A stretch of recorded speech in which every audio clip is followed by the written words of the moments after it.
শুভরাত্রি। আমি মাহফুজুর রহমান আবার অনলাইনে ফিরে আসলাম। তো আজকে একটু সংখ্যা রেখা নিয়ে আলাপ করব, তারপরে পরবর্তীতে আবার অঙ্কের দিকে যাব। তো সংখ্যা রেখা কি? সংখ্যা রেখা আসলে সংখ্যাকে বাস্তব যে সংখ্যার যে হিসাব নিকাশ, ঋণাত্মক, ধনাত্মক অথবা অঋণাত্মক, এই যে যে সংখ্যাগুলো আছে এগুলোকে একটু বাস্তবে রিপ্রেজেন্ট করে অথবা বাস্তবে প্রকাশ করে, বাস্তব দেখা যায় যে রেখায়, সেটাই আসলে সংখ্যা রেখা। সংখ্যা রেখার মাধ্যমে যোগ বিয়োগ গুণ সবই করা যায়। তো আমরা দেখি একটা সংখ্যা রেখার কি অবস্থা। আমি প্রথমে একটা রেখা আঁকলাম। তো এর মাঝামাঝি একটা, সাধারণত মাঝামাঝি বিন্দুতে শূন্য বসে এবং নির্দিষ্ট দূরত্ব পর পর সংখ্যাগুলো বসবে। এটা দিলাম 1, 2, 3, 4, 5, 6, 7। এদিকেও আসি, 1, ইচ্ছা মতো, সমস্যা নাই, কিন্তু সবার মাঝের দূরত্বটা যেন সমান হয়। কারণ 0 থেকে 1-এর দূরত্ব যত, 1 থেকে 2-এর দূরত্ব তত, এই দূরত্বগুলো যাতে সমান সমান হয়। তাহলে এখানে 0, এটা হলো -1, -2, -3, -4, -5, -6, -7। সাপোজ এখানে আমি জাস্ট একটু দেখাইলাম সংখ্যা রেখাটা। তো এই শূন্যটা হলো কি? শূন্য একটা অঋণাত্মক সংখ্যা। শূন্য একমাত্র সংখ্যা যেটা অঋণাত্মক। এক একটা ধনাত্মক, 2 ধনাত্মক, 3 ধনাত্মক, 4 ধনাত্মক, 5 ধনাত্মক, 6। আর সোজা কথা, ডান দিকে যারা যাবে তারা সবসময় ধনাত্মক, উপর দিকে যারা যাবে তারা ধনাত্মক, নিচ দিকে যারা যাবে তারা ঋণাত্মক। আবার আমি যদি মনে করি যে দক্ষিণ দিক যদি আমি ধনাত্মক ধরি তাহলে উত্তর দিক ঋণাত্মক, পূর্ব দিক যদি ধনাত্মক ধরি তাহলে পশ্চিম দিকটা যাব ঋণাত্মকের দিকে। তো এখানে সংখ্যা রেখায় সবসময় বাম পাশটা ঋণাত্মক প্রকাশ করে এবং ডান পাশটা ধনাত্মক প্রকাশ করে। আচ্ছা, এখন কথা হলো সংখ্যা রেখার সাহায্যে যে যখন আমরা যোগ বিয়োগ করব তখন আমাদেরকে খুব সুন্দর করে আমরা নিজের ভাষায় এটা করার চেষ্টা করব এবং নিজেরা বুঝে বুঝে করব।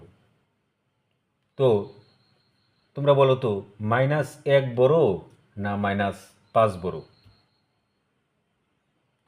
অবশ্যই -1 বড়, -5 ছোট। এটার একটা বাস্তব উদাহরণ দেই। -5 কেন ছোট আর -1 কেন বড়? যেমন তোমার কাছে যদি কেউ 100 টাকা পায়, তুমি যদি 100 টাকা কারো কাছে ঋণ থাকো, আরেকজনের কাছে মনে করো 1 টাকা ঋণ, তাহলে তুমি কার কাছে বেশি ছোট? কাকে দেখলে তোমার একটু ইতস্ত লাগবে যে টাকাটা চাই নাকি, এতগুলো টাকা পায়? তার মানে যে যে 100 টাকা পায় তার কাছে তুমি ছোট, আর যে 1 টাকা পায় আর ডোন্ট কেয়ার, 1 টাকা পায় মাত্র, এর জন্য আর কি বলবে? তার মানে এখানেও তুমি কিছুটা নিজের শক্তি পাবা, ঠিক না? এই জন্য এই শূন্য থেকে যত বাম দিকে যাওয়া যাবে এই অঙ্কগুলো ততটা, সংখ্যাগুলো ততটাই কি হবে? ছোট হইতে থাকবে। আর যত ডান দিকে যাবে সংখ্যাগুলো তত তোমার ধনাত্মক, বড় বড় হতে থাকবে। ঠিক আছে না? আচ্ছা, এখন আমি যদি বলি যে এই -3, 3-এর সাথে যোগ করা লাগবে কত? -2। দুইটাই ঋণাত্মক, -3ও ঋণাত্মক, -2ও কিন্তু ঋণাত্মক, জাস্ট দুইটাই ঋণ এক এক জায়গায় করতে হবে। প্লাস মাইনাসে কি হয় তোমরা জানো তো অবশ্যই, প্লাস মাইনাস গুণ করলে প্লাস মাইনাস অর্থাৎ -3 আর প্লাস মাইনাসে গুণ করলে অবশ্যই -2, তাহলে কি দাঁড়াইলো দুইটাই ঋণ। আমাদের অনেক ছাত্রছাত্রীরা আছে এই যোগ বিয়োগ গিলে কিন্তু অনেকেই ভালো পারে না, তো দুইটাই ঋণ তার মানে যে আমি জাস্ট দুইটা ঋণকে এক জায়গায় করব, একাত্র করব, তাই বলে কি আমার ঋণ শেষ হয়ে যাবে? তো ঋণ তো আর শেষ হয়ে যাবে না, জাস্ট আমার ঋণ গিলে আমার কাছে 5 বন্ধু টাকা পাবে, আমি ঋণ, তাহলে জাস্ট আমি টাকাগুলোকে এক জায়গায় করব, এক জায়গায় করে দেখবো যে আমি ঋণ কত, ঋণ মানেই মাইনাস চিহ্ন সামনে, তাহলে 3 আর 2 5, আচ্ছা 5। এখন এই যে যে -5, এটা আমি সংখ্যা রেখায় কীভাবে এই অঙ্কটা করব? তাহলে প্রথমেই কী লিখব? প্রথমে আমি সংখ্যা রেখার শূন্যবিন্দু থাকে, শূন্যবিন্দু থেকে যেহেতু -3, তাহলে আমি কি করব? প্রথমে শূন্য থেকে কি করব? প্রথমে 3 ঘর বাম দিকে আসবো, 3 ঘর বাম দিকে আসলাম। আচ্ছা, তারপরে কত? আরও দুইটা ঘর, আরও দুই পরিমাণ, তাহলে 3 বিন্দুতে এসে তারপর কি করব? তারপর আবার 3 বিন্দু থেকে আরও 2 ঘর বাম দিকে সরে কোথায় চলে আসব?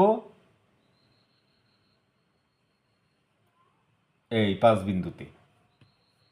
তাহলে এই যে 5 বিন্দুতে আসলো, তাহলে এই যে তোমার 3 আর 5-এর যোগফল অর্থাৎ এটা হলো -2 যোগ -3, এই যে তোমার সংখ্যা রেখা দেখা যাবে যে তুমি অলরেডি কোথায় চলে আসছো? -5-এ আসছো।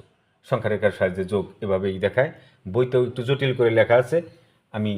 তুমি প্রথমেই এই জিনিসটা লিখে লিখবা যে একে যোগ করতে হবে, তারপরে কী লিখবা?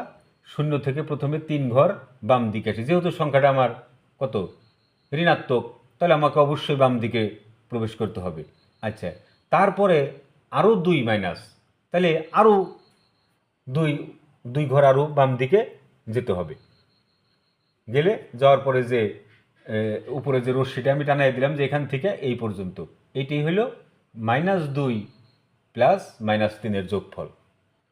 আরও অনেক সংখ্যা বইতে আছে, আমি এর পরবর্তীতে আমি বই দেখে আমি একটা একটা করে অঙ্ক তোমাদের করাবো, তবে একটা করলেই বাকি অনেকগুলো যারা বুঝবে তারা অনেকেই করতে পারবে, এটা আমার বিশ্বাস। তবে এর জন্য আমি বেসিক বিষয়টাকে বেশি গুরুত্ব দিই, কারণ যোগ বিয়োগ গুণ ভাগ না পারলে এই জিনিসগুলো আসলে পারা যায় না। তো আজকে জাস্ট সংখ্যা রেখা নিয়ে একটু আলোচনা করলাম আর কি, বাকিটা আবার আগামীতে। আল্লাহ হাফিজ।